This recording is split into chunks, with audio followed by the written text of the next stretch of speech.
Hello everyone. Last time हमने पढ़ा था कि रेजिस्टेंसेस को यदि हम सीरीज़ में जोड़ लेते हैं या फिर पैरेलल कॉम्बिनेशन में जोड़ लेते हैं तो नेट रेजिस्टेंस के फॉर्मूले हमने डिराइव किए थे। हमने देखा था कि जब सीरीज़ में हम कई सारी रेजिस्टेंसेस को जोड़ लेते हैं तो नेट रेजिस्टेंस जो होती है वो बहुत ज़्यादा हो जाती है, और यदि हम उन रेजिस्टेंसेस को ही पैरेलल कॉम्बिनेशन में जोड़ के देखते हैं तो नेट रेजिस्टेंस बहुत कम हो जाती है। तो ये दो छोटे से क्वेश्चंस हम पढ़ने जा रहे हैं आज। ये एग्ज़ाम में भी कई बारी पूछ लिए जाते हैं, वाइवा में भी पूछ लिए जाते हैं, एक्सटर्नल जो आते हैं प्रैक्टिकल लेने टीचर्स। पहला क्वेश्चन यही है कि वाई रेजिस्टेंस बिकम मोर इन सीरीज़ कॉम्बिनेशन, कि सीरीज़ कॉम्बिनेशन में रेजिस्टेंस जो है वो ज़्यादा होती है, पर वो कहते हैं क्यों ज़्यादा हो जाती, उसका आप साइंटिफिक कोई रीज़न दीजिए। तो कह रहे हैं कि in series combination of resistors the effective length of the conductor increases, कि इफ़ेक्टिव लेंथ जो है कंडक्टर की वो बढ़ जाती है, क्योंकि आपने एक रेजिस्टेंस को जोड़ा, फिर दूसरी को, फिर तीसरी को, फिर चौथी को। तो ऐसे करते करते करंट को पहले एक में से पार करना पड़ेगा, फिर दूसरे में से, फिर तीसरे में। सीरीज़ में एक ही रास्ता है, करंट जो है वो सीरीज़ में एक जैसे ही फ्लो करता है। तो कुल मिला के उसकी लेंथ ऑफ द कंडक्टर जो है वो इंक्रीज्ड मानी गई। और हम रिलेशन देख ही रहे हैं कि as R is dependent directly on L, length of the conductor, therefore resistance increases. इसलिए हम कहेंगे कि रेजिस्टेंस जो है वो इंक्रीज हो जाती है यदि हम रेजिस्टेंसेस को सीरीज़ में जोड़ते हैं। Next question is why resistance become less in parallel combination, कि पैरेलल कॉम्बिनेशन में रेजिस्टेंस जो है वो कम कैसे हो जाती है। तो हम ये कह रहे हैं because the effective area of cross section of conductor increases. जैसे अगर हम एक रेजिस्टेंस को दूसरे के साथ, फिर तीसरे के साथ ऐसे पैरेलल में जोड़ दें तो करंट को फ्लो करने के एक से कई ज़्यादा रास्ते मिलते हैं, यानी एरिया ऑफ क्रॉस सेक्शन बढ़ जाता है। यानी क्रॉस करने के लिए वो पहले रेजिस्टेंस में से जाए या दूसरी में से जाए या तीसरी में से जाए या तीनों में से छोटा छोटा जाए, कितना भी जा सकता है, डिपेंड करता है कि रेजिस्टेंस की वैल्यू कितनी है। पर उसके पास क्रॉस करने का जो एरिया है वो कुल मिला के बढ़ ही गया, और एरिया बढ़ गया तो रेजिस्टेंस का ये घट जाएगी, क्योंकि हम रिलेशन देख रहे हैं R is proportional to 1/A। A stands for cross section area of the conductor. Hence हमने देखा कि रेजिस्टेंस और एरिया का रिलेशन उल्टा आ रहा है, इन्वर्सली प्रोपोर्शनल आ रहा है। इसका मतलब एरिया पैरेलल में बढ़ जाता है तो रेजिस्टेंस इसकी घट जाती है। नेक्स्ट टॉपिक है हमारे पास सेल। सेल क्या होता है? A cell is a device which provides the necessary potential difference to an electric circuit to maintain a continuous flow of current in it।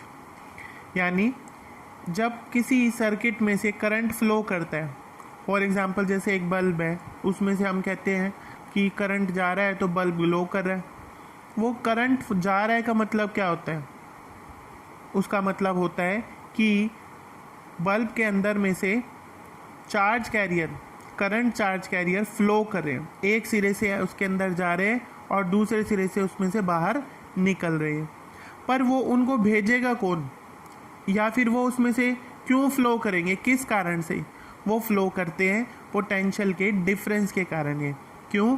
इसका मतलब कि बल्ब के एक सिरा तो हमने पॉजिटिव पोटेंशियल से जोड़ दिया है और दूसरे सिरे को नेगेटिव पोटेंशियल से जोड़ दिया है, और दोनों सिरों के बीच में पोटेंशियल डिफरेंस होने के कारण ही चार्ज जो है वो एक तरफ से दूसरी तरफ फ्लो करेगा, और जब वो फ्लो करेगा तो बल्ब के फिलामेंट में से जब होते हुए जाएगा तो वहाँ पर अपनी एनर्जी को चेंज कर देगा इनटू लाइट एनर्जी। और कुछ पार्ट उसका लाइट एनर्जी में चेंज हो जाएगा और रिमेनिंग जो है वो दूसरे सिरे से फिर नेगेटिव वाली तरफ चला जाएगा। पर वो कहते हैं कि ये दोनों सिरों पे पॉजिटिव और नेगेटिव पोटेंशियल आएगा ही कैसे। इसके लिए हम डिवाइस का यूज़ करते हैं, उसको हम कहते हैं cell. It consist of 2 rods. इस सेल के अंदर 2 रॉड होती हैं या 2 प्लेटें भी हो सकती हैं, which are dipped in a chemical solution called electrolyte. और वो दोनों प्लेटें या रॉड को भी एक केमिकल सॉल्यूशन के बीच में डुबोया जाता है। जैसे आपने केमिस्ट्री में भी इलेक्ट्रोलिसिस करते समय देखा होगा कि एक कैथोड होता है, एक एनोड होता है। तो कैथोड और एनोड से भी चार्ज कैरियर एक तरफ से दूसरी तरफ जाते हैं, पर बीच में यदि एयर होगी या कोई ऐसा लिक्विड जो कंडक्टिंग ना हो तो वो चार्ज कैरियर मूव नहीं कर सकते। तो इसीलिए कोई भी सॉल्यूशन ना लेकर के एक ऐसा सॉल्यूशन ही हम बीच में उन दोनों इलेक्ट्रोड्स के डालेंगे जो कि क्या हो, कंडक्टिंग हो। और जो कंडक्टिंग सॉल्यूशन होते हैं, जो चार्ज कैरियर को कंडक्ट करने देते हैं यानी अपने में से फ्लो करने देते हैं, ऐसे कंडक्टिंग इलेक्ट्रोड को हम इलेक्ट्रोलाइट कहते हैं। इसका सिंबल सेल का क्या है, एक ये लाइन, बड़ी लाइन पॉजिटिव की और एक छोटी ये नेगेटिव की। नेक्स्ट है हमारे पास ईएमएफ और internal resistance of the cell. ये ईएमएफ के बारे में हमने पहले भी पढ़ा था। इलेक्ट्रोमोटिव फोर्स यानी इलेक्ट्रॉन्स को मोशन में जो ले आए ऐसी फोर्स। इलेक्ट्रॉन्स को मोटिव मतलब मोशन में जो ले आए ऐसी force. It is defined as the potential difference between its terminal when no current is drawn from the cell. यानी जब सेल में से कोई करंट ड्रॉ नहीं करा तो उसके दोनों सिरों के बीच में, दोनों इलेक्ट्रोड्स के बीच में मैक्सिमम पोटेंशियल का डिफरेंस कितना है।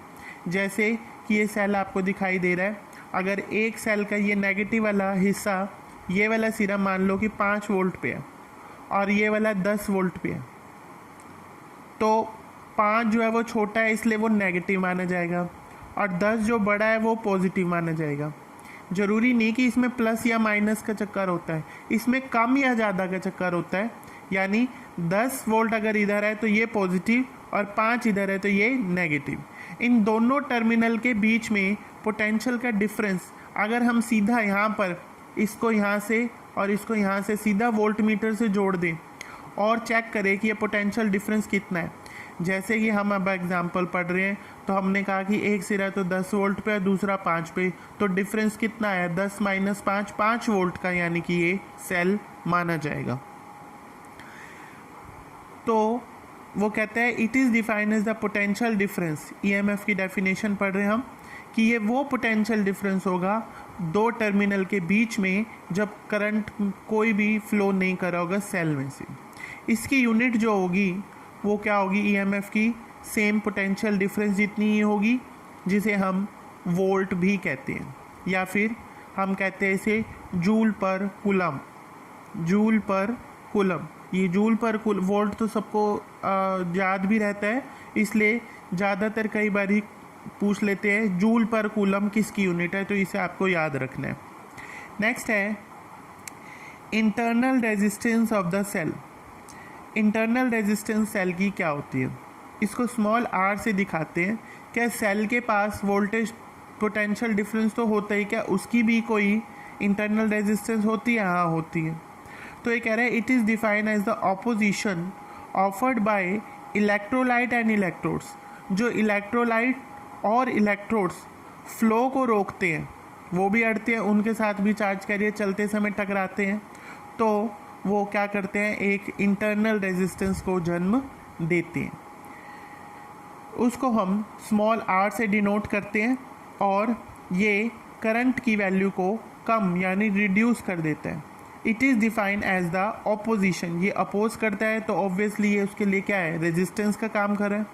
Offered by electrolyte and electrodes of the cell to the flow of current through it, यानी करंट को अपने में से जाते हुए, यानी सेल कुछ वोल्टेज अपने ऊपर ही ड्रॉप करा लेता है थोड़ी सी। इसको हम और ज़्यादा एक्सप्लेन करेंगे आगे चल के। फ़िलहाल आज आप इन सब टॉपिक को दोबारा से रिवाइज़ कीजिए और कोई प्रॉब्लम हो तो मुझे आप पूछ सकते हैं। Thank you.